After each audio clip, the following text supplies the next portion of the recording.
Hello hi बच्चों, क्या हाल चाल है। होप सो कि सब लोग बहुत बढ़िया होंगे, बहुत अच्छे होंगे। सो आप लोग का बहुत रिक्वेस्ट था कि मैम बायोलॉजी का भी आना चाहिए। आप सर को बोल रहे थे कि बायोलॉजी का भी पेपर एनालिसिस कीजिए, ठीक है। आईसीएससी वालों, ये वीडियो तुम्हारे लिए ही है, ठीक है। बायोलॉजी का भी हमने एनालिसिस कर लिया है, ठीक है। तो देखो, ये हम लोग आज क्या करने वाले हैं, बायोलॉजी का जो हमारा आईसीएससी का क्वेश्चन है उसको थोड़ा बहुत एनालिसिस करने का कोशिश करेंगे कि हमारा क्या क्वेश्चन बन सकता है, ठीक है। तो सबसे पहले देखो, मैं क्या करूंगी, आज मैं आपको क्वेश्चन एनालिसिस करवाऊंगी, ठीक है। हम लोग दोनों ईयर का पेपर देखेंगे, क्या आया है क्या नहीं आया। उसके बाद हम लोग कुछ इंपॉर्टेंट टॉपिक्स की क्या क्या क्वेश्चन बन सकता है उसको हम लोग प्रिडिक्ट करने का कोशिश करेंगे। बोल रही हूँ प्रिडिक्ट करने का कोशिश करो, ये नहीं कहना कि मैम यही आ गया, आ भी सकता है, ठीक है। सो आ जाओ। आईसीएससी का हमारा ये पेपर है 2025 का, ठीक है। ये सॉल्व पेपर है 2025 का। अच्छा, आप लोग सबको पता ही होगा, आप लोग एग्जाम आने वाला है तो आप लोग को पता होगा कि पेपर किस फॉर्म में रहता है, राइट। ये तो आप लोग को आइडिया होगा कि पेपर जो है वो किस फॉर्म में रहता है गाइस। तो देखो, ये है आपका इंस्ट्रक्शन, इसको अच्छे से पढ़ लीजिएगा, ठीक है। आपको ऑप्शंस है ए बी सी डी है, ठीक है। ऐसा नहीं सोचिएगा कि मैं बी अटेम्प्ट करूंगा सी अटेम्प्ट करूंगा, नहीं, आपको अटेम्प्ट चारों ही करना है। क्वेश्चन के अंदर भी और करके टॉपिक रहेगा, जैसे कि यहाँ पे कहा है, देखो सेक्शन ए के अंदर में 1 मार्क्स क्वेश्चन है, ठीक है। ईच कैरिंग 1 to 2 मार्क्स, ठीक है। 1 question each carrying 1 to 2 marks, ठीक है। उसके बाद आपका सेक्शन में मल्टीपल चॉइस क्वेश्चन भी आपका रहेगा, ओके।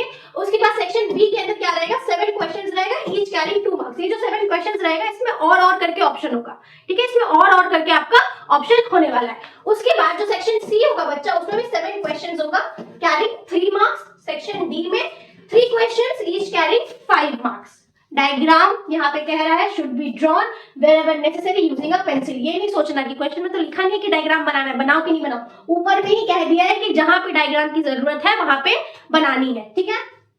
बायो का इतना कुछ टफ नहीं है बच्चों, टेंशन मत लो, हो जाएगा। देखो, आज हम लोग प्रिडिक्ट करते हैं, ठीक है। तो देखो, सेक्शन ए 20 मार्क्स का है। इसमें पहला क्वेश्चन क्या दिख रहा है आपको, पहले क्वेश्चन की बात करें तो कह रहा है sports person quench his thirst by drinking some tender coconut water, name the part of the fruit from where the liquid content is derived, ठीक है। ये क्वेश्चन जो है, आप बोलोगे मैम ये तो डायरेक्ट किताब से क्वेश्चन नहीं है, थोड़ा सा घुमा फिरा करके क्वेश्चन पूछा है कि बताओ जो टेंडर कोकोनट वाटर होता है उसके अंदर क्या पार्ट ऑफ, मतलब कौन सा लिक्विड है जो कि उसके अंदर मिलता है, ठीक है। उसके बाद दूसरा क्वेश्चन जो है तुम्हारा इकोसिस्टम की तरफ से पूछा है, ठीक है। इसके बाद जो तीसरा क्वेश्चन है बच्चा, ये पूछ रहा है तुम्हारा कि रेचल जो है वो अटेंड की है puberty at the age of 14 years, ठीक है। She conceive for the first time at the age of 30 years. How many primary oocyte did she lose till the time of conception. अगर आप लोगों ने oocyte वाला पढ़ा होगा, ठीक है, फॉर्मेशन ऑफ oogenesis, ये वहां सवाल पूछा गया। oogenesis में क्या होता है बच्चों, पहला वाला प्राइमरी oocyte रहता है, एक लेवल पे आके अरेस्ट हो जाता है, उसके बाद लाइक हमारा प्यूबर्टी तक वो अरेस्ट होता है। ये क्या होता है, देखो एक चीज हमेशा याद रखना कि जो स्पर्म होता है ना, वो जब तक शुरू होता है प्यूबर्टी से लेकर के एंडिंग तक, उसके बुढ़ापे तक मर के स्पर्म चलेगा, ठीक है। लेकिन फीमेल का क्या होता है, वो उसके मदर के बॉडी के अंदर ही, मतलब फीटस जब रहती है फीमेल, तभी से उसका oocyte डेवलप होना स्टार्ट हो जाता है, ठीक है। तो क्या हुआ कंसेप्शन के टाइम में, क्या हुआ, ये सब वो oocyte वाले से क्वेश्चन आया है। दूसरा, how many nuclei present in the central cell of the mature embryo sac of angiosperm before fertilization. ये प्लांट की तरफ से आपका क्वेश्चन आया, ठीक है। उसके बाद ये वाला क्वेश्चन क्या पूछ रहा है, 5 नंबर वाला question, a woman first child suffered from down syndrome, ठीक है। ये जो क्वेश्चन आया डाउन सिंड्रोम वाला, ये आपका जेनेटिक्स के चैप्टर से आया है बच्चों। उसके बाद कह रहा है यहाँ पे derive a name for a destruction endonuclease which was extracted in the 5th order from the RY13 strain of E coli. ये कहां से आया बच्चों, ये सवाल जो है, ये सवाल आपका उसी वाला इवोल्यूशन वाले चैप्टर से, ठीक है। ह्यूमन वाला जो चैप्टर आपका है, स्ट्रैटेजीज ह्यूमन हेल्थ वाला जो चैप्टर है, स्ट्रैटेजीज वाला, वहां पे ई कोलाई वाला जो आपका होगा डिस्ट्रिक्शन एंडोन्यूक्लियस, जहां पे हम लोग यूज कर रहे हैं, ठीक है, उससे ये वाला सवाल आपका बना है। उसके बाद आ जाइए इधर, ये फ्लावर चैप्टर से पूछा गया है पॉलिनेशन के बारे में, ठीक है। उसके बाद यहाँ पे हमसे पूछा जा रहा है that observe the relationship between the first 2 word term and then fill the 4th word. यहाँ पे दे दिया है आपको, कह रहा है टैग पॉलीमरेज का मतलब क्या काम है, ठीक है। आपको उस तरीके से आपको यहाँ पे बताना है, ओके। ये स्पर्म वाला क्वेश्चन है, प्रोसेस ऑफ स्पर्म वाला फर्टिलाइजेशन इन ह्यूमन, स्पर्म वाला क्वेश्चन पूछ रहा है, ठीक है। ये देखो इस क्वेश्चन में क्या किया, तुमको बोल दिया था capacitation of the sperm plays a capacitation of a sperm plays a significant role in the process of fertilization in human. सही बात है, ठीक है। Which of the following event are associated with the process of capacitation, ठीक है। कौन सा इन चारों में से होता है, तुमको ये बताना है, कैपेसिटेशन जब होता है तब, ओके। इसके बाद आ जाओ, 10 नंबर वाले क्वेश्चन पे कह रहा है what is the purpose of red data book. Red data book का क्या पर्पस है, ठीक है। ये आपका रेड डाटा बुक का पर्पस पूछ रहा है, ये तुम्हारा लास्ट वाला जो चैप्टर है हमारा, उससे पूछा गया है, ठीक है। तो ये क्या है, हमारा सब कुछ चैप्टर से क्वेश्चन बना है। अब आ जाइए, असर्शन रीजन का क्वेश्चन भी यहाँ पे बना है बच्चों, असर्शन रीजन का क्वेश्चन भी यहाँ पे बना है। देखो यहाँ पे असर्शन, अच्छा अभी क्या किया आईसीएससी ने, धोखा करने की कोशिश की है बच्चों के साथ, उनको असर्शन रीजन डाल दिया है। पहले नहीं होता था, अभी थोड़ा ट्रिकी कर दिया। और असर्शन रीजन में बच्चे हमेशा फंसते हैं। असर्शन रीजन में मैच द फॉलोइंग, इसको अच्छे से पढ़ना, ठीक है, क्योंकि असर्शन रीजन में क्या होता है ना, खेल हो जाता है तुम्हारे साथ, बहुत बड़ा गेम हो जाता है। जैसे कि यहाँ पे देखो, the eye of the octopus and horse are evidence of convergent evolution, ठीक है। उसी का reason, eye of both the organism have the same structure and स्टीवियर the serves the same function, ठीक है। अब पूछ रहा है बताओ क्या सही है क्या गलत है, तो तुमको क्वेश्चन को सही से पढ़ करके सॉल्व करना होगा। इसके बाद आ जाइए तुम्हारा क्वेश्चन, उसके बाद वाले क्वेश्चन पे आ जाओ। इसके बाद वाला क्वेश्चन क्या कह रहा है, दो स्टेटमेंट, ये भी सेम असर्शन रीजन का क्वेश्चन है। ये तुम्हारा इकोसिस्टम चैप्टर से आया है। इकोसिस्टम चैप्टर पढ़ना है। क्यों पढ़ना, से क्या ज्यादा क्वेश्चन बन सकता है, इकोसिस्टम चैप्टर से ज्यादा तुम्हारा असर्शन रीजन का क्वेश्चन बच्चों बन सकता है, ठीक है। इसके बाद ये भी देखो, जीपीपी वाला है, ये भी एनपीपी कितना होगा, जीपीपी दिया हुआ है, कैलकुलेट करो। एनपीपी सीधा फॉर्मूला वाला क्वेश्चन है, ये भी वही चैप्टर से आया है, ठीक है। उसके बाद यहाँ पे Brian used a synthetic hair dye to color his hair. Within a day of time, red rashes appear on his face, causing constant itching. What condition do these symptoms indicate? Allergy हो गया उसको, तो ये पूछ रहा है कि कौन सा सिम्टम यहाँ पे इंडिकेट कर रहा है। Answer the following question, name the scientist who is considered the father of Indian ecology. जो भी फादर्स लिखे हैं, ठीक है। अगर आप लोग एनसीईआरटी तो फॉलो करते नहीं है, ठीक है, हमारा क्लास 12 में एनसीईआरटी नहीं फॉलो हो रहा है, लेकिन जहाँ पे फादर वगैरह के बारे में पूछ रहा है कि फादर ऑफ इंडियन इकोलॉजी कौन है, फादर ऑफ जेनेटिक्स कौन है, इन सबको थोड़ा पढ़ लीजिएगा। इससे एक मार्क्स का क्वेश्चन बन सकता है कि कौन से साइंटिस्ट ने क्या किया था, ठीक है। इससे एक मार्क्स का क्वेश्चन बन सकता है। अब आ जाओ हमारे डायग्राम बेस्ड क्वेश्चन पे भी, ठीक है। Expand the abbreviation SSBP. SSBP का फुल फॉर्म आपने लिखना है। Transform bacterial cell contain a transgene that can produce 1 molecule of protein X per cell. This bacterium duplicate after every 20 minutes. It is cultured in a nutrient medium for 3 hours. How many molecules of protein X will be produced by the end of the culture? ठीक है, ये भी सवाल आपका genetics वाले के chapter से आपका बना है ना। यहाँ पे which drug is extracted from the leaf shown in the given image. ये एक लीफ है, ठीक है बच्चों, ये एक लीफ का डायग्राम बना हुआ है। कह रहा है कि इस लीफ से कौन सा ड्रग निकल सकता है, कौन सा ड्रग तुम इस लीफ से एक्सट्रैक्ट करते हो। जब तक तुमको पता नहीं होगा कि ये कौन सा लीफ है, तब तक तुम पता कैसे लगाओगे कि क्या ड्रग बनेगा, तो पढ़ के जाना, ठीक है। उसके बाद give a reason for each of the following. यहाँ पे कुछ रीजंस दिया हुआ है, ठीक है। ये तुम्हारा लैक्टेशन, अम्लोडिया जो हो रहा है एब्सेंस ऑफ मेंस्ट्रुएशन से हो रहा है, ठीक है। फिर यहाँ पे डायग्राम दिया हुआ है तुम्हारा, एंजाइम कौन सा एंजाइम जो है वो कहाँ पे क्या एक्ट कर रहा है, ठीक है। डीएनए से पूछा है तुमको, ये तुम्हारा पूछ लिया है रिप्रोडक्शन से, ये तुम्हारा पूछ लिया है इनहेरिटेंस वाला चैप्टर से, ठीक है, मॉलिक्यूलर बेसिस ऑफ इनहेरिटेंस वाला चैप्टर से। तो वो हो गया हमारा सेक्शन ए। सेक्शन बी की अगर मैं बात करूं तो यहाँ पे देखो डायग्राम बेस्ड क्वेश्चन है। टाइप ए है, टाइप बी है, दोनों ट्यूमर का टाइप्स है, ठीक है। पूछ रहा है तुमको कि इनका कैरेक्टरिस्टिक आपको बतानी है। टाइप ए का क्या कैरेक्टरिस्टिक हो सकता है, टाइप बी का क्या कैरेक्टरिस्टिक, मतलब बेंजियन ट्यूमर, मैलिग्नेंट ट्यूमर, इसको पढ़ लेना, ठीक है। कैंसर वाला पढ़ना है। Which tropic level have the most energy in an ecosystem? Same ecosystem से है, expand, par। अच्छा यहाँ पे और है, अगर आप 1 अटेम्प्ट कर सकती हैं 3 का, या फिर आप 2 अटेम्प्ट कर सकती हैं, ठीक है। अर्थ समिट कब हुआ था, ये थोड़ा सा ज्योग्राफी वाला क्वेश्चन पूछ लिया। Which was the main agenda of the historic summit? Geography वाला क्वेश्चन पूछ लिया, ठीक है। ये भी आपके लास्ट चैप्टर से, ठीक है। अब आ जाओ, discuss the role of 2 ovarian hormone in the process of parturition in humans। ठीक है, ओवेरियन हार्मोन जो 2 है, आपको उसके बारे में बताना है। प्रोजेस्टेरोन और एस्ट्रोजन के बारे में आपसे यहाँ पे पूछ रहा है। इसके बाद देखो, ये एक पूरा केस स्टडी टाइप का क्वेश्चन है। तुमको पूरा कोविड-19 के बारे में केस स्टडी दे दिया, ठीक है। बायो फर्टिलाइजर वगैरह क्या यूज हुआ है, तुमसे पूछ रहा है कि कौन सा बायो फर्टिलाइजर क्या करेगा क्या नहीं करेगा। ये केस स्टडी के थ्रू से आपको ये क्वेश्चन पूछा गया, ठीक है। जहाँ पे माइक्रोब्स कौन सा यूज होगा एज अ बायो फर्टिलाइजर। यहाँ पे एक आदमी है नव्या कोश, इसने कौन सा यूज किया है, एक प्रोजेक्ट है उसने कौन सा यूज किया है, यूनिक बायो फर्टिलाइजर में कौन सा तुम्हारा माइक्रोब्स यूज हुआ है, ये सब पूछ रहा है।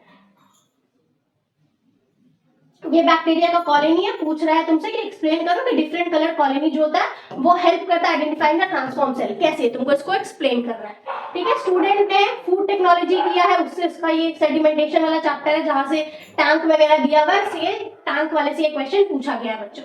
उसके बाद आ जाओ, अच्छा एक और मजे की बात है कि हम लोग क्या प्रेडिक्ट करते हैं कि जो लास्ट ईयर आया है वो प्रोबेबली इस साल नहीं आएगा, राइट। जो लास्ट ईयर आता है उसको ज्यादातर वो लोग एक्सपेल आउट कर देते हैं, ठीक है। 2024 का पेपर हमारे लिए बहुत इंपॉर्टेंट है। फिर भी मैं इस बार तुमको दिखा रही हूँ कि क्या क्या क्वेश्चन आया था, ठीक है। ये तुम्हारा बायोपायरेसी, ठीक है, बताना है तुमको with help of an example, ठीक है। उसके बाद सेक्शन सी में आता है जो कि 21 मार्क्स का है, 3-3 मार्क्स के क्वेश्चन कैरी कर रहा है। ये तुम्हारा मॉलिक्यूलर बेसिस ऑफ इनहेरिटेंस वाले चैप्टर से पूछा गया है। ये भी तुम्हारा जीटीसी वाला डीएनए वाला है, वो भी सेम क्वेश्चन है। फिर ये जू कीपर है, इसने डेटा कलेक्ट किया शॉर्ट ईयर लॉन्ग ईयर वाला। फ्रीक्वेंसी बताओ हेटेरोजाइगस ट्रेट कैसा होगा, प्रिंसिपल क्या अप्लाइड होगा, ये भी तुम्हारा सेम जेनेटिक्स वाले चैप्टर से ही है, ठीक है। माइक्रोब्स को हमने यूज किया था, माइक्रोब्स वाला चैप्टर से आ गया, microbe in human welfare. Okay उसके draw and explain the logistic population growth curve, तुमको जो लॉजिस्टिक पॉपुलेशन का जो ग्रोथ कर्व है, ठीक है, वो तुमको यहाँ पे ड्रॉ करके दिखाना है। What is a parasitism in population interaction, explain it type of parasitism with one example each, ठीक है। पैरासिटिज्म तुम्हें बताना है, ठीक है, कोई भी पॉपुलेशन का इंटरैक्शन है और तुमको यहाँ पे दो टाइप भी बताना है पैरासिटिज्म का, क्या दो टाइप होता है उसका एग्जांपल भी तुम्हें बताना है, ठीक है। 13 नंबर ड्राइंग आ गया है, ड्रॉ नीट एंड वेल लेवल diagram of TS of mammalian testis. एक और बात अच्छे से याद रख लो, टीएस जो होगा, ठीक है, टेस्टिस का हो ओवरी का हो, इसको डायग्राम को प्रैक्टिस कर लेना और जो भी डायग्राम बनाओगे उसको लेबल जरूर करना, जो जो इंपॉर्टेंट लेवल्स है उसको जरूर करना, उसको मिस आउट मत करना, क्योंकि अगर तुमने इंपॉर्टेंट लेवल मिस कर दिया ना मार्क्स नहीं मिलेगा, ठीक है। उसके बाद what is the role of restriction endonuclease in rDNA technology, recombinant DNA technology में क्या काम है उसका, रेस्ट्रिक्शन इंडोन्यूक्लियस का, ये बायोटेक से क्वेश्चन आ गया है बच्चों। फिर यहाँ पे देखो, draw neat flow chart describing the life cycle of retrovirus in the infected human cell, human health वाले चैप्टर से रेट्रोवायरस का तुमको पूरा एक लाइफ साइकिल दिखाना है, ठीक है। रेट्रोवायरस का भी आता है, प्लाज्मोडियम का भी बहुत बार आता है, ठीक है, तो आपने वो पढ़ना है लाइफ साइकिल, ठीक है। उसके बाद describe the following question, discuss any 3 contrivances of prevention of self pollination in flowering plant, flowering plant में सेल पॉलिनेशन तुम कैसे रोकोगे, ठीक है। Orange can be produced by process like apoptosis and polyembryony, state to difference between these process, इसका और इसके बीच का तुमको डिफरेंसेस बताना है। Mention one example, bacterial STD का एग्जांपल लिखोगे, वायरल एसटीडी का एग्जांपल लिखोगे, प्रोटोजोअल एसटीडी का एग्जांपल लिखोगे, ठीक है। उसके बाद state any two artificial method of contraception which also prevent transmission of STD, ठीक है। एक तो तुम्हारा कॉन्डम्स है और दूसरा तुमको यहाँ पे कोई भी दो मेथड जो आर्टिफिशियल मेथड जो वो तुमको लिखना है, ठीक है, जो कि एसटीडी को प्रिवेंट करेगा। Explain the rivet popper hypothesis, ये एक तो तुम्हारा हाइपोथेसिस है। उसके बाद briefly describe the narrowly utilitarian and broadly utilitarian arguments for conserving biodiversity, ये टॉपिक जो है, ठीक है, बायोडाइवर्सिटी, इससे तुम लोग देख रहे हो अभी तक बहुत क्वेश्चन 2025 में मैक्सिमम क्वेश्चन मुझे बायोडाइवर्सिटी वाला मतलब चैप्टर से लिखा है, ठीक है, बायोडाइवर्सिटी वाले चैप्टर से लिखा है। इवन जो तुम्हारा डीएनए है उस चैप्टर से आया है और बहुत सारा माइक्रोब्स इन ह्यूमन वेलफेयर उस चैप्टर से भी बहुत सारा क्वेश्चंस बना है पिछले बार, ठीक है। उसके बाद consider the information given below the family, ये वही फैमिली वाला क्वेश्चन बोला, फैमिली वाला क्वेश्चन है बच्चों। पेडिग्री, अच्छा एक और बात, पेडिग्री जो है वो बहुत इंपॉर्टेंट है, ठीक है। इस 2025 में भी आया था, इवन 2024 में भी पेडिग्री आया था, अभी भी चांसेस है पेडिग्री का आने का, ठीक है। तो पेडिग्री आप लोग अच्छे से पढ़ के जाना, ठीक है, कि जब कैसा रिलेशन होता है, मेटिंग जब हो रहा होता है रिलेटिव्स में नॉन रिलेटिव्स में, तब क्या होगा क्या नहीं होगा। और पेडिग्री से ना ज्यादा तुम्हारा क्वेश्चन बनता है, जैसे कि मान लो तुम्हारा बनेगा डिसऑर्डर्स के बेसिस पे, कलर ब्लाइंडनेस के बेसिस पे, ठीक, कलर ब्लाइंडनेस का पेडिग्री एनालिसिस देगा, तो तुम पेडिग्री पढ़ के जाना, ठीक है। What kind of inherited prevent levels in Rafiq family, ये पूरा दिया हुआ है, कह रहे हैं तुम पेडिग्री चार्ट बनाओ, ठीक है, रफीक के फैमिली का, रफीक के फैमिली में किसको क्या डिजीज है, क्या नहीं है, parents, grand parents, mother, daughter, son, सबको दे दिया है, तुमको उसका पूरा पेडिग्री बनाना है। व्हाट आर द चांस, ये पूछ रहा है कि फरा को क्या डिजीज हो सकता है, फरा कैरी कर सकते हैं, पेडिग्री का ये पूरा सवाल है, पूरा का पूरा सवाल ये पेडिग्री एनालिसिस है, ठीक है। तो ये तो हो गया हमारा, ये तो हमने कर लिया इधर से, ठीक है, ये तो हमने इधर से कर लिया। अब हमें क्या करना है बच्चों, ये तो हमने जो करना था ये हमने इधर से कर लिया। अब हमें क्या करना है, अब हमें देखना है कि हमारा जो नेक्स्ट है, ठीक है, अब हमें देखना है कि जो हमारा 2024 का पेपर है वो उससे क्या मैच हो सकता है, क्योंकि जो 2024 है वो बच्चों इंपॉर्टेंट है, ठीक है, मैं बार बार बोल रही हूँ 2024 जो है वो इंपॉर्टेंट है। आ जाओ पढ़ लो, वक्त नहीं है, पढ़ लो, चलो आ जाओ 2024 का देखते हैं। अब मैं आपको बताऊंगी कि 2024 में क्या क्या क्वेश्चन बना था और मेरे एनालिसिस के थ्रू मुझे क्या लगा कि कौन कौन से क्वेश्चन से मतलब आज कॉन्सेप्ट के चैप्टर से क्या क्या सवाल आ सकते हैं, वो भी मैं यहाँ पे आपको बताने वाली हूँ, ठीक है। तो आ जाइए, सेम जो जो यहाँ पे लिखा था वही सब लिखा हुआ है, ठीक है। आ जाओ सेक्शन ए की तरफ। In human plasma, 5 different type of immunoglobulins are found. IgA, IgG, TKF के बारे में पूछ रहा है। Which type of immunoglobulin is responsible for allergic reaction? इसके लिए आपको पांचों IgG, IgA, ठीक है, IgD, इसके बारे में आपको पता होना चाहिए। IgE तभी आप जाके बता सकोगे एलर्जिक रिएक्शन कौन सा करता है, ठीक है।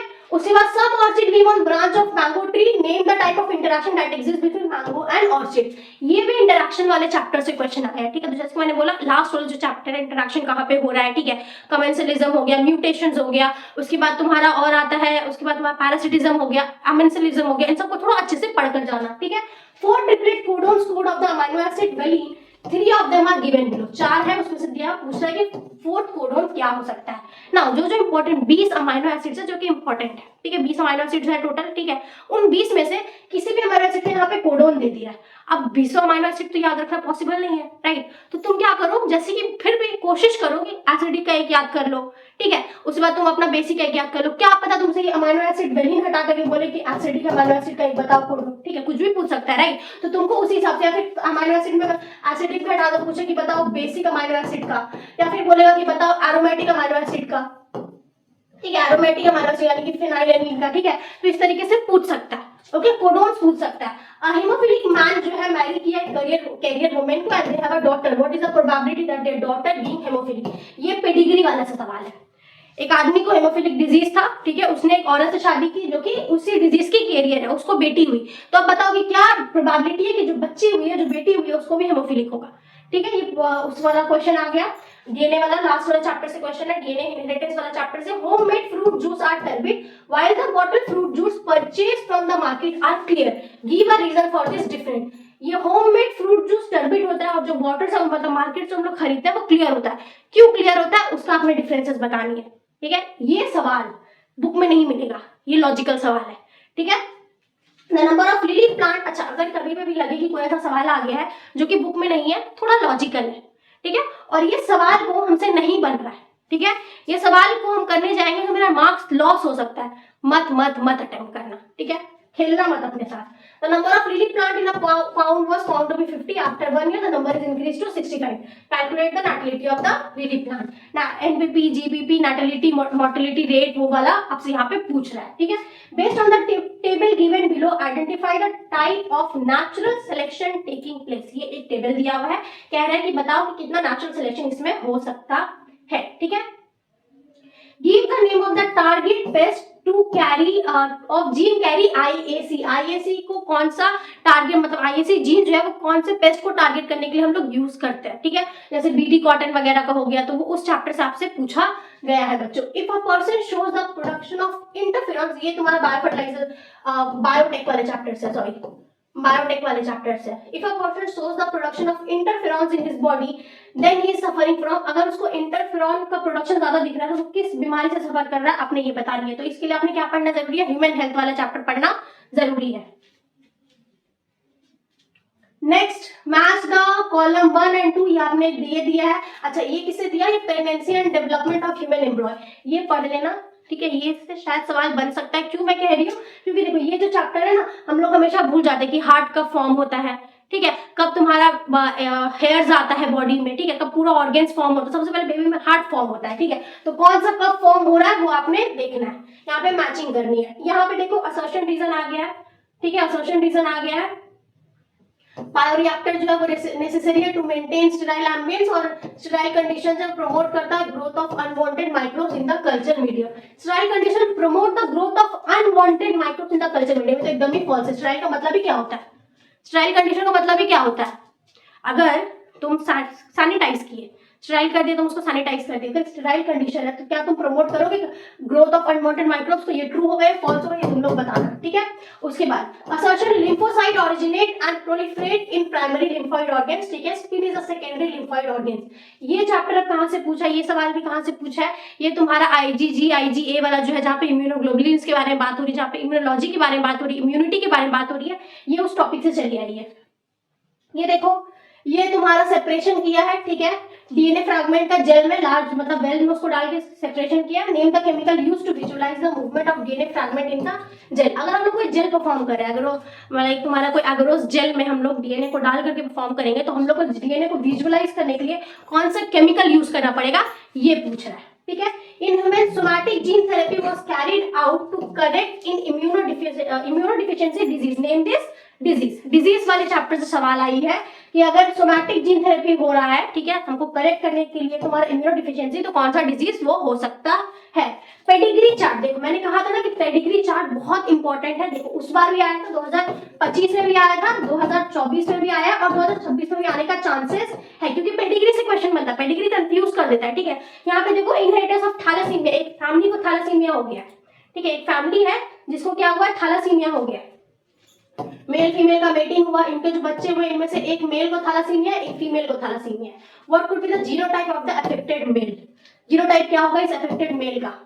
और उसके बाद karyotype analysis X and Y. अच्छा मैं अभी एक ना आपको पेडिग्री एनालिसिस करके दिखा दूंगी, मुझे ये वाला सॉल्व करने मतलब बताने, तो उसके बाद आपको एक बार पेडिग्री करके दिखा दूंगी, ठीक है, कैसे वो होता है सॉल्व।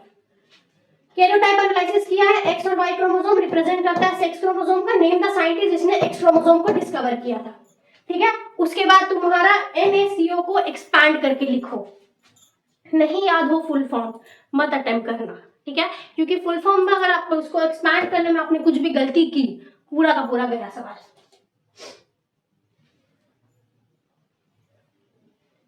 ये देखो माइक्रोस्पोरेंजियम दिया हुआ है, ठीक है, अर्ली स्टेज डेवलपमेंट है, पूछ रहा है यहाँ पे जो 1 से लेवल है इसका क्या नाम है, नाम बताइए। Give a reason for each of the following. The second half of the menstrual cycle is called luteal phase as well as secretory phase, ठीक है। और streptokinesis is administered to the patient having myocardial infarction. क्या reason है, क्यों दिया जाता है, या फिर इसको हम लोग क्यों बोलते हैं ऐसा, ये आपने बतानी है बच्चों। सेक्शन बी में चले आइए, name any two CU ions releasing IUDs, ठीक है, explain any two ways by which this device act as a contraceptives, ठीक है। उसके बाद ये तुम्हारा डायरेक्टली मतलब तुम्हारा ह्यूमन वाला जो चैप्टर है, ह्यूमन रिप्रो वाला जो चैप्टर है, उसका जो लास्ट वाला चैप्टर है उससे पूछा गया, ह्यूमन रिप्रो का जो लास्ट वाला चैप्टर है उससे पूछा गया, ठीक है। A population of 200 fruit flies इन, ये इक्वेशन हार्डी विनबर्ग, ये पढ़ के जाना, ऐसा सवाल आ सकता है, ठीक है। ये इक्वेशन याद नहीं होगा तो तुम ये नहीं कैलकुलेट कर पाओगे, ये पढ़ के जाना, ये से सवाल बन सकता है, चांसेस है ऐसे सवाल बनने का, क्योंकि 2024 में आया था, तो मोस्टली क्या होता है कि 2024 का जो पेपर है उसे हम लोग प्रिडिक्ट कर सकते हैं कि 26 में भी ये आ सकता है, ठीक है। ये देखो ये भी तुम्हारा डिसऑर्डर है, ठीक है। अगर शेप ऑफ आरबीसी इफेक्ट होता है तो कौन सा डिसऑर्डर होता है ये तुम्हें बताना। आरबीसी जब इफेक्ट होता है, ठीक है, सिक्कल शेप का जब आरबीसी हो जाता है, सिक्कल सेल एनीमिया, कौन सा बीमारी इसको हुआ है वो तुमको बताना है। Give the biochemical reason of the disorder that change RBC, ये जो RBC का सिक्कल शेप हो गया जिसको हम लोग सिक्कल सेल एनीमिया भी बोलते हैं, इसका क्या बायोकेमिकल रीजन है जो ऐसा होता है, ठीक है। उसके बाद पनेट स्क्वायर बनाओ, genotype of the mother of the gem, gem की मां का पनेट स्क्वायर तुमको बना के दिखाना है। Name and define the type of point mutation responsible for this disorder, बताओ और डिफाइन करो कौन सा पॉइंट म्यूटेशन ऑकर होता है इस डिसऑर्डर के लिए रिस्पॉन्सिबल हो जो, ठीक है। इसके बाद ये एंडोस्पर्म एंड एंजियोस्पर्म, ये वाला सवाल है एंजियोस्पर्म का, 2024 में भी हमने देखा था, यहाँ पे भी चला आया, ठीक है।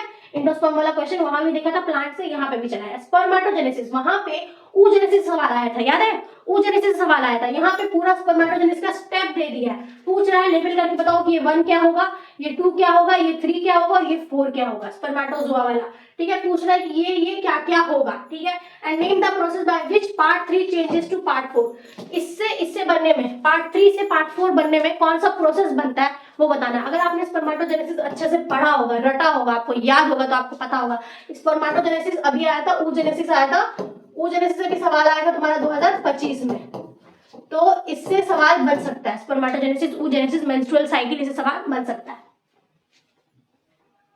Write the scientific name of the causative agents and the mode of transmission for each of the disease. इन दोनों का क्या पॉजिटिव एजेंट है टाइफाइड का, उसके बाद तुम्हारा क्या मोड ऑफ ट्रांसमिशन है डिजीज का, ये तुमको बताना है, ठीक है। A male plant bearing red flower was crossed with female flower। अच्छा ये जो F1 F2 जनरेशन वाला आया, F1 जनरेशन में क्या होगा, F2 जनरेशन में क्या होगा, मेंडल वाला, ठीक है, मेंडल वाला आया, मोनोहाइब्रिड डायहाइब्रिड क्रॉस करके आपको यहाँ पे बताते हैं। जो आपका क्रॉसेस है वो भी पढ़ लीजिएगा, क्रॉस भी पढ़ लीजिएगा, ठीक है ना। माइक्रोब्स जो है ये यूजफुल है for human being in diverse way. Give the biological name of the each of the following microbes. Lactic acid producing bacteria को क्या बोलते हैं, lactobacillus. Microbes known as bakeries, कौन सा है। उसके बाद fungus which help in the production of cyclosporin A, microbe use the production of statins. ये सब आपने माइक्रोब्स वाला ह्यूमन वेलफेयर वाले चैप्टर को पढ़ के जाना, उससे भी एक सवाल बना है। उसके बाद 9 ये एलएस ऑफ टिपिकल फ्रूट दिया हुआ है, ठीक है। उसके बाद तुमको लेबल करके बताना है कि 1 नंबर, 2 नंबर और 3 नंबर का हो सकता है, ठीक है। चलो, सुनीता जो है वो प्लान कर रही है एक एक्सपेरिमेंट। ये सवाल सीधा उठकर बायोटेक से आया है। ये सवाल कहां से उठकर आया है? बायोटेक से आया। उसने एक एक्सपेरिमेंट परफॉर्म किया जहां पे उसने क्या किया है, उसको एक गुड क्लोनिंग वेक्टर को चूज करना है, ठीक है। उसके पास ये 3 वेक्टर है, इन तीनों में से वो कौन सा वेक्टर को चूज करेगी और क्यों चूज करेगी ये बताना। उसके लिए तुम्हें वेक्टर का जो प्रॉपर्टीज होता है कि एक गुड क्लोनिंग वेक्टर का क्या प्रॉपर्टीज है वो पढ़ना जरूरी है। बायोटेक से ये सवाल बना है। उसके बाद देखो, रिप्रेजेंट 2 ग्रोथ मॉडल। एक टाइप ऑफ इंडिविजुअल में इस तरीके से बढ़ा जा रहा है, एक तुम्हारा इस तरीके से बढ़ा जा रहा है। पूछ रहा है कि दोनों में अनलिमिटेड सप्लाई ऑफ न्यूट्रिएंट्स जो है वो किसमें है, इसमें है या फिर इसमें, किसमें अनलिमिटेड सप्लाई ऑफ न्यूट्रिएंट्स है। ये देखो बढ़ते ही जा रहा है, बढ़ते ही जा रहा है। इसमें बढ़ रहा है लेकिन एक लेवल में आकर के तो घटेगा भी ना, ठीक है। तो अनलिमिटेड सप्लाई वाला किसमें है? Which figure describe the challenge to population growth, ठीक है। Explain the term reproductive fitness, give the mathematical expression for figure A and figure B. इसका और इसका मैथमेटिकल एक्सप्रेशन क्या होगा ये आपने बतानी है, ठीक है।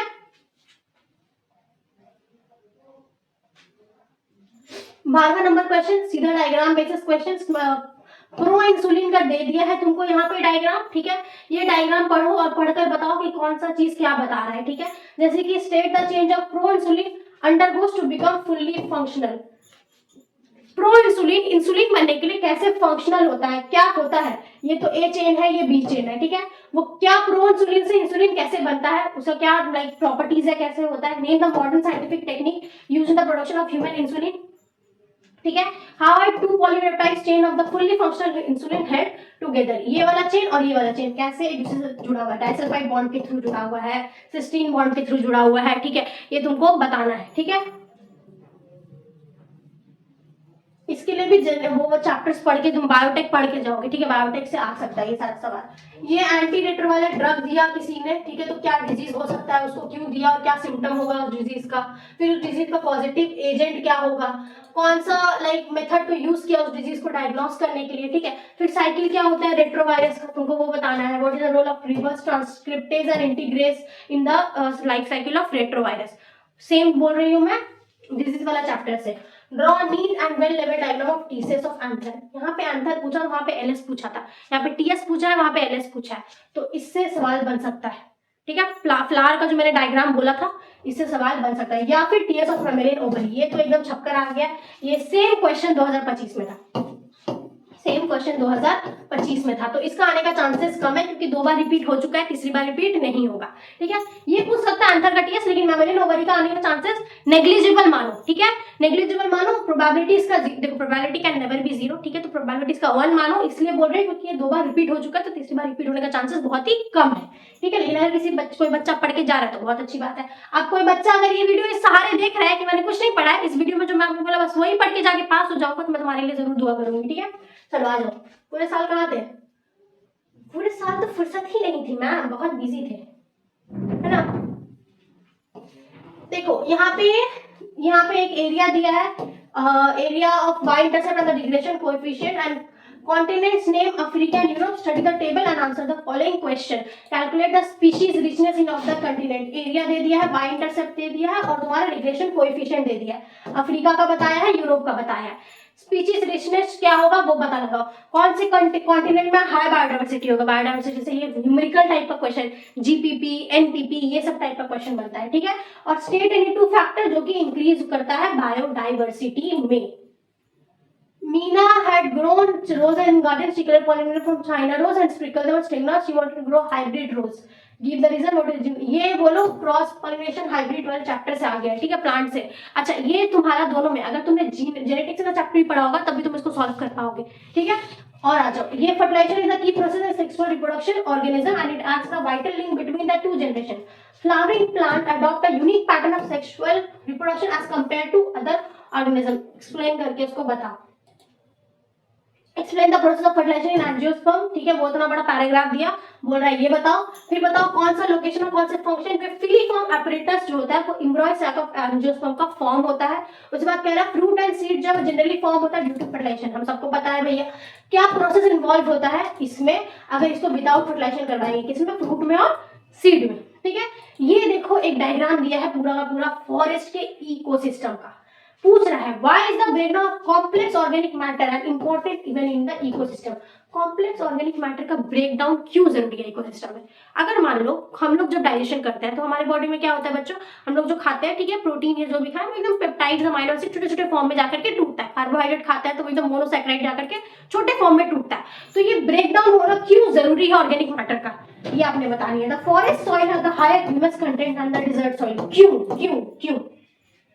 अर्थवर्म और सेंटीपीडेट्स, अर्थवर्म को हम लोग फार्मर का बेस्ट फ्रेंड भी बोलते हैं, ठीक है, प्ले करता है important in the decomposition process of forest ecosystem. At which state of decomposition are these organism involve. कौन से स्टेज में, कौन से स्टेज में ये दोनों ऑर्गेनिज्म जो है वो डिकम्पोजिशन करता है, ठीक है। इकोसिस्टम का सवाल है, एनपीपी दिया हुआ है तुमसे, आई थिंक जीपीपी कैलकुलेट करने को बोल रहा है, जीपीपी, ठीक है, मैंने बोला एनपीपी जीपीपी हार्डी-वेनबर्ग इक्वेशन ये सब पढ़ना है। F. Griffith conducted a series of experiments on mice on two different states of the bacterium Diplococcus pneumoniae. Describe the entire procedure of the experiment.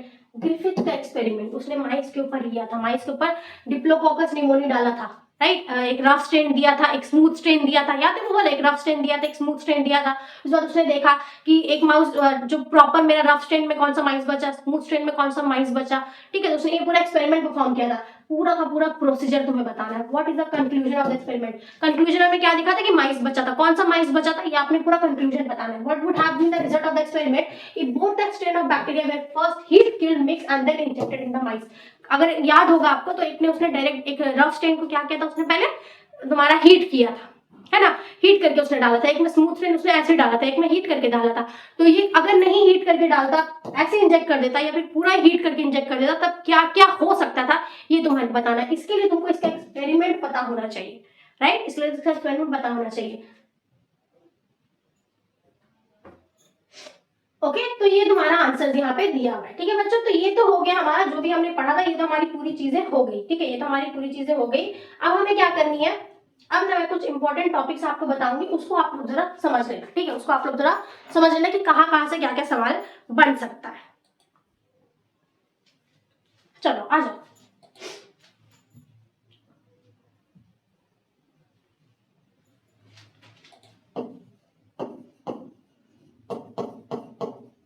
Very important chapters, क्या क्या very important chapters हो सकता है, ठीक है, क्या क्या very important chapters हो सकता है ये जानते हैं हम लोग, ठीक है। तो देखिए अगर मैं बात करूं स्टार्टिंग से, ठीक है, अगर मैं बात करूं स्टार्टिंग से, सबसे पहला वाले से, तो सबसे पहले हमारा क्या था बच्चा, सबसे पहले है हमारा रिप्रोडक्शन। अगर मैं रिप्रोडक्शन चैप्टर की बात करूं, रिप्रोडक्शन यूनिट की बात करूं, तो इसमें से, ठीक है, ये 16 मार्क्स का पूरा यूनिट है, ठीक है, ये 16 मार्क्स का यूनिट है पूरा, ठीक है, ये अकेला यूनिट 16 मार्क्स कैरी करता है, ठीक है। इसमें से हमें क्या क्या आ सकता है, मैंने क्या बोला था, आप अगर याद करिए तो हर एक ईयर हमने क्या देखा कि एवरी ईयर हमें डायग्राम मिला, राइट, एवरी ईयर हमें डायग्राम मिला था। किसका डायग्राम मिला था, ओवरी का मिला था, है ना, ओवरी का, टेस्टिस का, ठीक है। इसके बाद तुम्हारा यहाँ पे पूछा गया था, इसके बाद ओवरी टेस्टिस पूछा गया था डायग्राम वहां पे, ठीक है, ममेलियन टेस्टिस, ममेलियन ओवरी का टीएस बनाओ, एलएस बनाओ, ये पूछा गया था। उसके बाद तुम्हारा oogenesis, ठीक है, oogenesis से सवाल बना है, और स्पर्मेटोजेनेसिस सवाल बना है, मेंस्ट्रुअल साइकिल से सवाल बना है बच्चों, मेंस्ट्रुअल साइकिल से सवाल बना है बच्चों, ठीक है, इनसे सवाल बना है। उसके बाद तुम्हारा कॉन्ट्रासेप्टिव मेथड्स, कॉन्ट्रासेप्टिव मेथड्स, ठीक है, कौन सा मेथड से क्या होगा, आईयूडी से पूछ रहा था, ठीक है, वो बना है। उसके बाद तुम्हारा एम्ब्रॉय का डेवलपमेंट, ठीक है, एम्ब्रॉय का डेवलपमेंट कैसे होता है, कौन से लाइक ईयर में, एम्ब्रॉय डेवलपमेंट में क्या पढ़ा था उसने, क्या पूछा था एम्ब्रॉय डेवलपमेंट में कि हार्ट कब बनता है, ठीक है, ये सब तुमसे ये सारा सवाल बन सकता है। टीएस तो मैंने यहाँ पे बोल ही दिया कि ओवरी टेस्टिस का टीएस भी पूछा था, राइट। उसके बाद हार्मोन्स वगैरह, इसमें मेंस्ट्रुअल साइकिल में हार्मोन्स थोड़ा अच्छे से पढ़ लेना, ठीक है, कौन सा हार्मोन से क्या इफेक्ट हो रहा है, ठीक है, हार्मोन्स अच्छे से पढ़ लेना, ओके। स्पर्मेटोजेनेसिस और oogenesis का तो फ्लो चार्ट पूछा था, ये हमने देखा, ठीक है। उसके बाद हमसे और क्या पूछा, एसटीडीज, यहाँ पे एसटीडीज से भी क्वेश्चन पूछा था, राइट। इन सब टॉपिक से क्वेश्चन इसमें बन सकता है, ठीक है, इन सब टॉपिक में से क्वेश्चन बन सकता है। अगर मैं लॉन्ग क्वेश्चन बोलूंगी तो कैसे, देखो लॉन्ग क्वेश्चन बोलूंगी तो मेंस्ट्रुअल साइकिल से क्वेश्चन बना देगा कि हार्मोन कैसे कंट्रोल कर रहा है मेंस्ट्रुअल साइकिल को, ठीक है, डायग्राम तुमको दे देगा, बोलेगा वो एक्सप्लेन करो, ठीक है, या फिर बोलेगा एंजियोस्पर्म का फर्टिलाइजेशन दिखाओ विद डायग्राम, ठीक है, ये 5 मार्क्स से क्वेश्चन में आ सकता है, ठीक है। ये तो हो गया इस चैप्टर का बात। सेकंड चैप्टर की अगर मैं बात करूं, सेकंड वाले चैप्टर की, तो सेकंड चैप्टर क्या हो सकता है हमारा, second chapter can be our genetics, ठीक है, सेकंड चैप्टर होगा हमारा जेनेटिक्स। जेनेटिक्स की बात करूं तो जेनेटिक्स से क्या क्या सवाल बन सकता है, जेनेटिक्स से क्या क्या सवाल बन सकता है, जेनेटिक्स से सबसे पहले जो मैंने बोला ये इक्वेशन से सवाल तो बनेगा ही बनेगा, बन भी गया था, 2 साल हमने इस इक्वेशन से सवाल देखा रिपीट होते हुए, हार्डी वेनबर्ग इक्वेशन, इससे दोनों साल सवाल आया था बच्चों, इससे दोनों साल सवाल आया था, ठीक है। उसके बाद ये भी हो सकता है कि दोनों साल सवाल आए, इस बार रिपीट ना करें, लेकिन कर भी सकता है, पढ़ लेना कि क्या होता है कैसे होता है, ठीक है। उसके बाद तुम्हारा पेडिग्री एनालिसिस, ये तो बहुत ही ज्यादा इंपॉर्टेंट है, ठीक है, पेडिग्री दोनों साल में आया, इस साल भी आने का चांसेस लग रहा है मुझे, क्योंकि पेडिग्री से हर साल ही क्वेश्चन पूछता है, ये थोड़ा ट्रिकी क्वेश्चन है, पेडिग्री से क्वेश्चन पूछता है कि पेडिग्री कैसे एनालिसिस करता है, ठीक है। उसके बाद आपका ग्रिफिथ एक्सपेरिमेंट, राइट, जो कि 2024 में पूछा था, ग्रिफिथ एक्सपेरिमेंट माइट्स का क्या हो सकता है क्या नहीं हो सकता है, ठीक है। उसके बाद डीएनए का एक्सपेरिमेंट, जो भी उसमें एक्सपेरिमेंट है वहां पे डीएनए का जो भी एक्सपेरिमेंट है वो पूछ सकता है, ठीक है। उसके साथ साथ हमारा म्यूटेशन जो कि सिकल सेल एनीमिया आरबीसी का दे दिया था तुमको पूरा डायग्राम और बोला था, तो ठीक है, म्यूटेशन से सवाल बन सकता है। उसके बाद तुम्हारा डीएनए रेप्लिकेशन, डीएनए का रेप्लिकेशन में क्या क्या एंजाइम यूज हो रहा है, लाइगेज वगैरह का फंक्शन, एंडोन्यूक्लियस रेप्लिकेशन, उसका रेस्ट्रिक्शन एंडोन्यूक्लियस सबका फंक्शन क्या है, किस तरीके से यूज होता है, ट्रांसक्रिप्शन, ठीक है, और आरआरएनए का क्या फंक्शन है एंडोन्यूक्लियस में, वो सब पूछ रहा था, राइट। तो ट्रांसलेशन ये सब पढ़ लेना, ये सारे टॉपिक्स आ सकते हैं, ठीक है। उसके बाद तुम्हारा यहाँ पे इससे और अगर कुछ एक्स्ट्रा पूछेगा तो वो तुम्हारा वही पूछेगा कि एक्स लिंक इनहेरिटेंस कैसे होता है पेडिग्री में, पेडिग्री से X link inheritance, Y link inheritance वाला जो डिजीज है, या फिर पेडिग्री में तुम्हारा थैलेसीमिया, हेमोफीलिया, कलर ब्लाइंडनेस, इन सब से सवाल बनता है, ठीक है।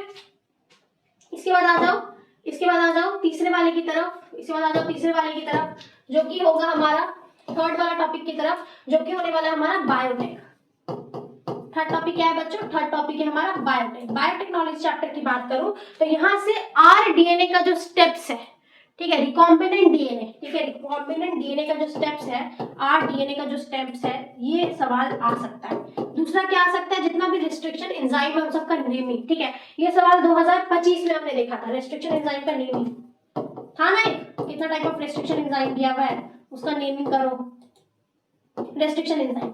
इसके बाद और हमने क्या देखा था, लाइक इंसुलिन कैसे प्रोडक्शन हुआ, 2024 में था ये सवाल, इंसुलिन का प्रोडक्शन,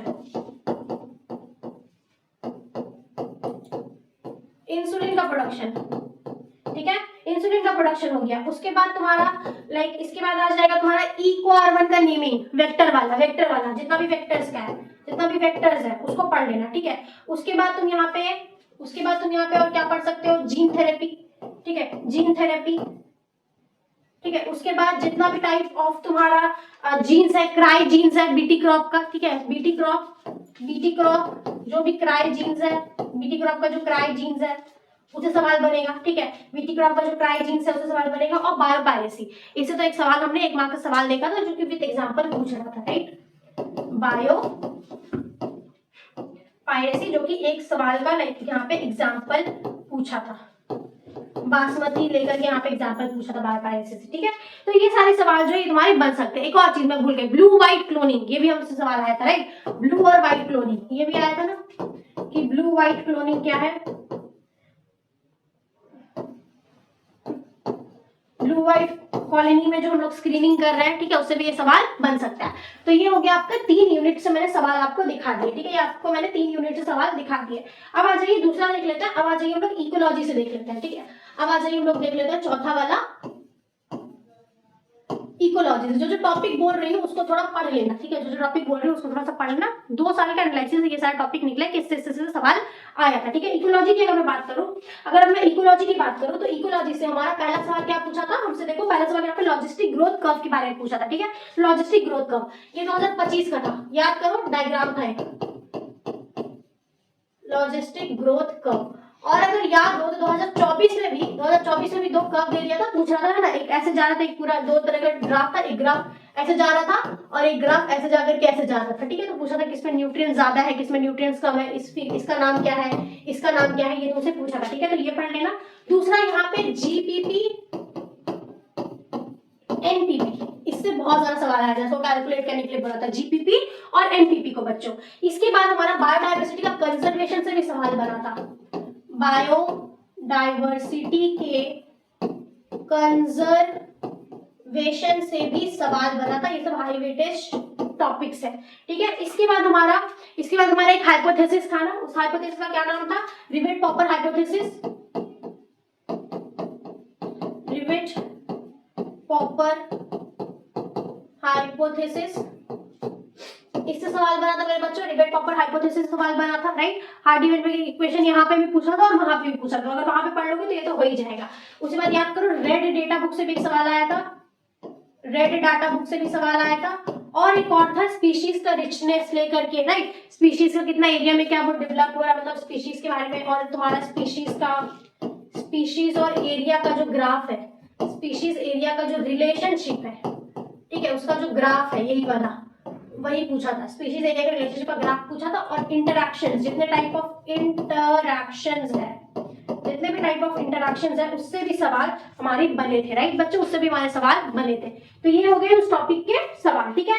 अब आ जाओ, ये तो हो गया इस इकोलॉजी के। अब आ जाओ बायोलॉजी और ह्यूमन वेलफेयर का देख लेते हैं, ठीक है। अब आ जाओ 5th नंबर पे हम लोग,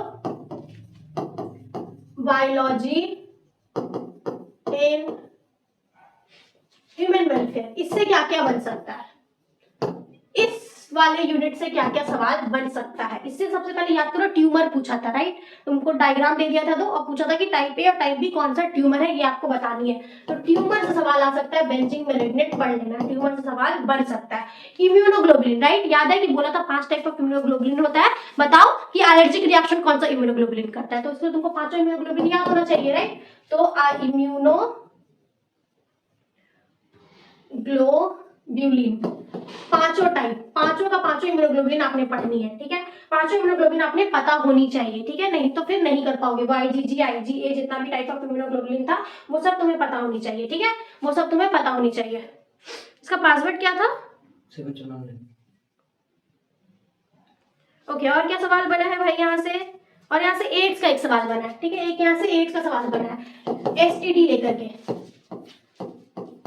पूछ रहा था ना वहां पे कि हम लोग कौन सा इसको यूज करेंगे, कौन सा कॉन्ट्रासेप्टिव को हम लोग वहां पे यूज करेंगे एसटीडी के लिए, वो पूछा था ना वहां पे, तो इसीलिए यहाँ पे एसटीडी एड्स को लेकर के सवाल बना था कि कौन सा 2 आर्टिफिशियल कॉन्ट्रासेप्टिव हम लोग यूज कर सकते हैं टू प्रिवेंट टू एड्स, ठीक है, या प्रिवेंट एसटीडीज, तो इससे एक सवाल बन सकता है। उसके बाद वहां पे याद करो हमें डीएनए का, मैंने बोला था कि डीएनए हम लोग वहां पे वेल पे चला रहे हैं, राइट, तो कौन सा केमिकल देंगे तो हम लोग डीएनए को विजुअलाइज कर सके, यानी कि एलाइसा, फुल फॉर्म भी पढ़ के जाना बच्चों, फुल फॉर्म भी पढ़ के जाना बच्चों, ठीक है। एलाइसा पूछा था, सीवेज ट्रीटमेंट जिसको हम लोग बोलते हैं, उसका पूरा एक डायग्राम दे दिया था, पूरा डायग्राम दे दिया था सीवेज ट्रीटमेंट का, उससे सवाल पूछा था, डायग्राम बेस्ड क्वेश्चन इससे आया था, राइट। इसके बाद टाइप्स ऑफ इम्यूनिटी, कितने टाइप्स ऑफ इम्यूनिटी है, कितने टाइप्स ऑफ इम्यूनिटी है गाइस, इससे सवाल बना था, कितने टाइप्स ऑफ इम्यूनिटी है गाइस, इससे सवाल बना था। इसके बाद हमारा बायो फर्टिलाइजर्स,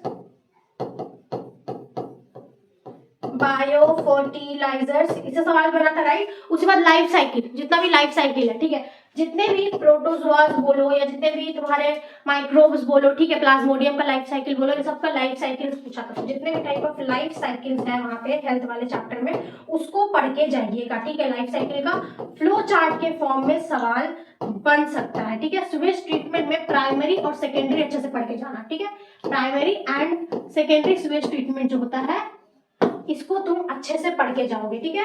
यहाँ पे तो अभी तक इतना ही सवाल मुझे दिखा है, ठीक है, इससे ज्यादा इंपॉर्टेंट मुझे सवाल यहाँ पे और कुछ नहीं दिखा है। एक और बना था, याद करो, लाइफ साइकिल में हमसे रेट्रोवायरस का पूछ सकता है, क्योंकि रेट्रोवायरस का आया था, ठीक है, रेट्रोवायरस का लाइफ साइकिल आ सकता है। Logistic growth curve, logistic growth curve, ये आया भी है सवाल, इससे सवाल बन सकता है, ठीक है। लॉजिस्टिक ग्रोथ कर्व, इससे सवाल बन सकता है। टीएस वगैरह मैंने बता ही दिया था तुमको, ठीक है। टीएस वगैरह मैंने बता दिया था, डीएनए का स्ट्रक्चर उसको थोड़ा पढ़ लेना, ठीक है। यहाँ तक तुम्हारा जो सवाल है वो बन सकता है। और मेंस्ट्रुअल साइकिल्स मैंने बोला था कि एक क्वेश्चन बन सकता है। अब मैं क्या करूंगी, अब मैं तुम्हें यहाँ पे रुक जाओ, मैं यहाँ पे तुम्हें भी पेडिग्री का एक क्वेश्चन दिखाऊंगी, ठीक है। पेडिग्री एनालिसिस का एक क्वेश्चन दिखाऊंगी, पेडिग्री एनालिसिस का। यहाँ पे रुक जाओ, देखती हूँ। यस, मिल गया। चलो आ जाओ। यहाँ आई होप सो कि आप लोगों को समझ में आ गया होगा क्या क्या आपने पढ़नी है, ठीक है। क्या क्या आपने पढ़नी है आपको समझ में आ गया होगा, ठीक है। अब आ जाओ हम लोग यहाँ पे एक पेडिग्री एनालिसिस का छोटा सा सवाल कर लेते हैं, क्योंकि पेडिग्री से ना सवाल बनता है, ठीक है। पेडिग्री से सवाल बनता है। आ जाओ पेडिग्री का एक सवाल कर लेते हैं।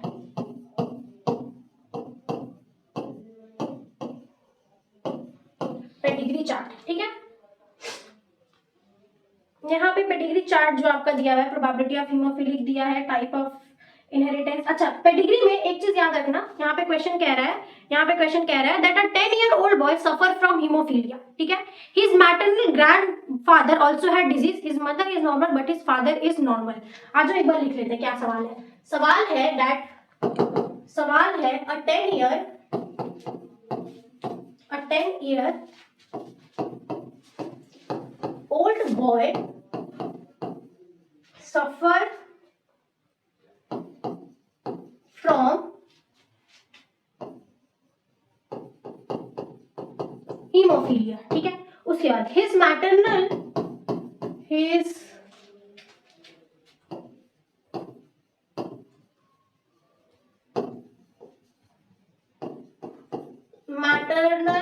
grandfather also had the disease, okay.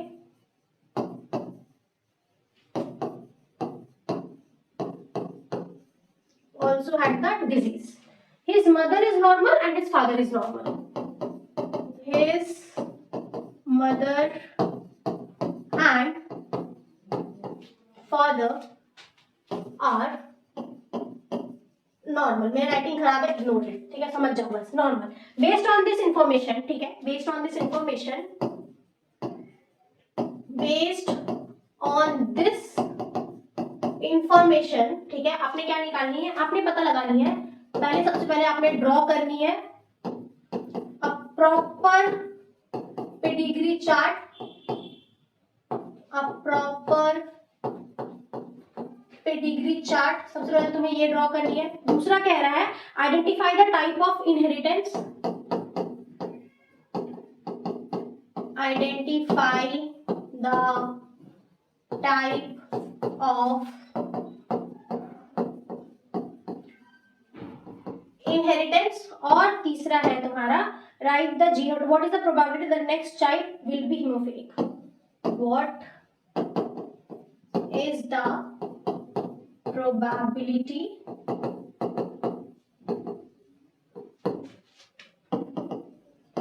that the next child is haemophilic, ठीक है बच्चों। तो ये तो तुम्हारा सवाल है, ठीक है। ये तुम्हारा स्क्रीन पे सवाल है जो कि तुम देख रहे हो, ये तुम्हारा स्क्रीन पे सवाल है जो कि तुमको दिख रहा है, ठीक है। ये तुम्हारे स्क्रीन पे सवाल है जो कि तुमको दिख रहा है। अब आ जाओ, इसको हम लोग सबसे पहले पता लगाते हैं, ठीक है। यहाँ पे क्या बोल रहा है, एक 10 साल का बच्चा है जो कि क्या कर रहा है, सफर कर रहा है फ्रॉम हीमोफीलिया। सो कौन सा बीमारी है, हीमोफीलिया।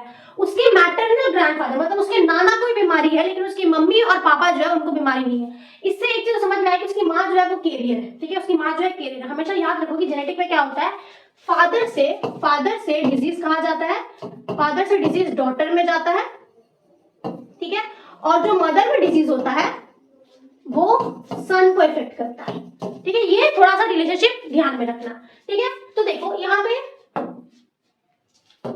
ठीक है, इसको आपने ध्यान में रखनी है।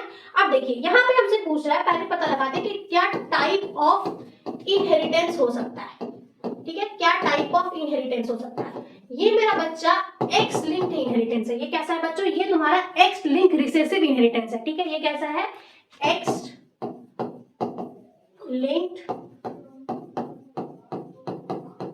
रिसेसिव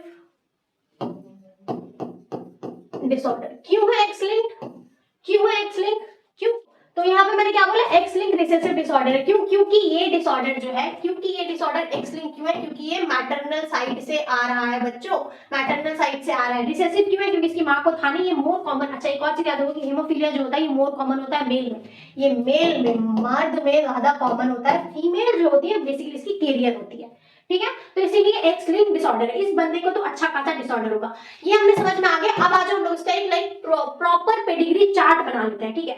तो अगर मैं इसका चार्ट ड्रॉ करूं तो पहला जनरेशन पहले मैं ड्रॉ करूंगी, जनरेशन 1, ठीक है। मान लो मैं जनरेशन 1 ड्रॉ करती हूँ। जनरेशन 1 में हमें क्या मिलेगा, इसके दादू को ड्रॉ करते हैं, इसके नानू को ड्रॉ करते हैं, मतलब इसका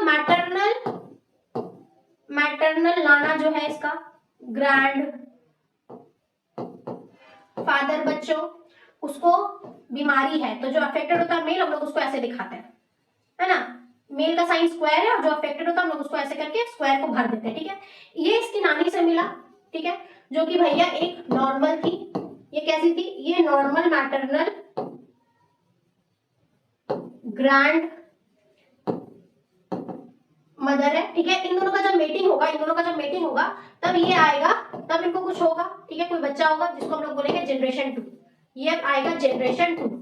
नाना नानी का जो बच्चा होगा वो जनरेशन 2 जाएगा, सेकंड जनरेशन होगा। मान लो जनरेशन 2 में इसको हुई एक बेटी, इसको क्या हुई? इसको हुई एक फीमेल डॉटर। ये जो फीमेल डॉटर हुई है, ये जो फीमेल डॉटर हुई है, ये तुम्हारा कैरियर है। ये कौन है? ये कैरियर है, ठीक है। ये जो डॉटर है ये तुम्हारा कैरियर है। इसकी फिर शादी हुई एक नॉर्मल मेल से। इसकी किससे शादी हुई? एक नॉर्मल मेल से। क्यों कैरियर? क्योंकि मैंने क्या बोला, बाप से बीमारी बेटी में जाता है, लेकिन ये बीमारी लड़कों को इफेक्ट करता है, लड़कियों को इफेक्ट नहीं करता है, ठीक है। जैसे इनकी शादी हुई ये नॉर्मल बनी, ठीक है, नॉर्मल फीमेल है। नॉर्मल फीमेल होने के बाद में यहाँ पे क्या हुआ, अब जो इनको थर्ड जनरेशन हुआ, अब जो इनका थर्ड जनरेशन आया, जनरेशन 3 जो आया इनके अंदर में, उसमें जो ये बच्चा हुआ इनको, मेल जो लड़का हुआ वो अफेक्टेड है।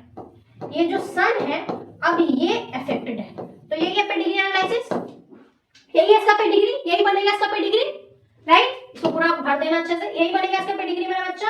इसके अलावा और कुछ बनेगा नहीं।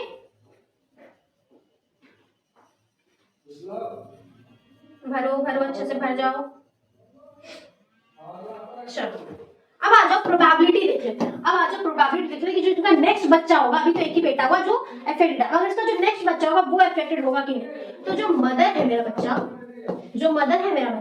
वो कैसी है? वो एक्स है और वो कैरियर है। जब कोई कैरियर होता है तो हम उसको स्मॉल एच लिखेंगे। हेमोफिलिक है तो वो एच से डिनोट करेंगे, अगर कैरियर है तो स्मॉल एक्स, ठीक है। और जो इनके फादर है, जब उनके साथ क्रॉस हुआ तो वो XY है और वो नॉर्मल है, उनको कोई भी बीमारी नहीं है, ठीक है।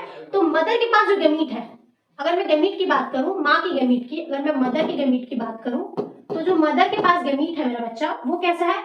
वो एक एक्स है और एक XH है। और जो फादर का गैमीट है मेरा बच्चा, वो एक एक्स है और एक नॉर्मल वाई है। तो अगर इसका मैं पनेट स्क्वायर बनाऊंगी,